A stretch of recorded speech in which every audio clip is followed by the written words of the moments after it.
बैठ करके भगवत चर्चा करें, इसके लिए कहीं निषेध नहीं, किसी को निषेध नहीं, चाहे वो स्त्री हो चाहे पुरुष हो, कोई भी हो। निषेध है सप्ताहिकी भागवत का संकल्प लेकर के भागवत करने के लिए। हमें कहीं किसी शास्त्र में स्त्री शरीर के लिए नहीं हमने पढ़ा। हमने जितने शास्त्र पढ़े उनमें ऐसा हमने कोई विधान आज तक कहीं नहीं पढ़ा कि कोई स्त्री भागवत की सप्ताहिकी अनुष्ठान। नारी जो है वह वेद पुराणों का ज्ञान प्राप्त कर ले और उसको समाज में दे।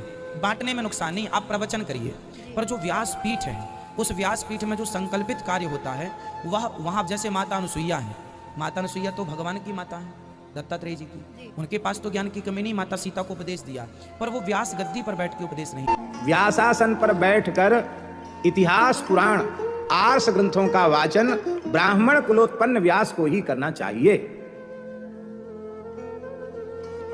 सत्संग के रूप में कोई भी भगवान की चर्चा करे, लेकिन यदि विधिवत कलश स्थापन हुआ है, देवताओं की स्थापना हुई है, पीठ की स्थापना हुई है, तो उसमें विप्र कुलोत्पन्न को ही व्यासासन पर विराजमान करना चाहिए। व्यास को संध्योपासन करना चाहिए, उसको शिखा सूत्रधारी होना चाहिए। वो माताएं कैसे करेंगी? पर यह बात कहने से ही लोग बहुत बुरा मानते हैं। जो व्यास की जो मर्यादाएं हैं उन मर्यादाओं का पालन व्यास के द्वारा ही संभव है, वक्ता के द्वारा संभव, वक्त्री के द्वारा संभव नहीं। इसलिए सत्संग के रूप में आप अपने घर में भगवत चर्चा करें, कोई मना नहीं है, लेकिन यदि विधिवत आनुष्ठानिक रूप से पुराण आदि का वाचन होना है तो हमें मनमाने तरीके से कोई काम नहीं करना चाहिए, क्योंकि यह शास्त्र विधिमुत्सृज्य वर्तते कामकारतः न सिद्धि मवाप्नोति न सुखम न परांगति। गीता जी में स्पष्ट निषेध किया है। हम जो कुछ करें शास्त्र की मर्यादा में स्थित होकर। कि लगातार कथाएं माताएं भी कहती हैं और उनके शरीर का धर्म बीच में ही उपस्थित हो जाए तो उस समय उन्हें ग्रंथ छूना चाहिए। अरे भाई, धर्मशास्त्र को तो उठा के देखते। हम लोग इस मत में नहीं है कि कन्याएं संत के रूप में घर में ही भजन करें। कन्याओं की शोभा घर में भजन करना है।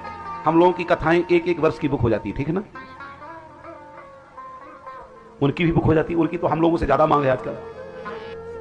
जब हम जाने कि हमारी आवाज जाएगी तो कोई सुनेगा तो दो चार गाली जरूर देगा।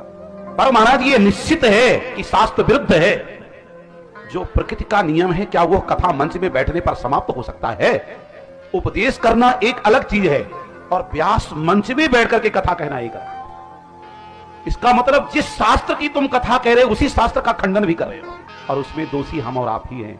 ऐसा नहीं करना चाहिए। तात्पर्य बोले पुरुष ही वक्ता हो, स्त्री वक्ता न हो। स्त्री भागवत कथा सुनावे ये धर्म नहीं है। आज कलयुग है, आप देख रहे हैं कि स्त्रियां भागवत कथा बांच रही हैं। कौन देवी कौन साध्वी, क्या यही धर्म?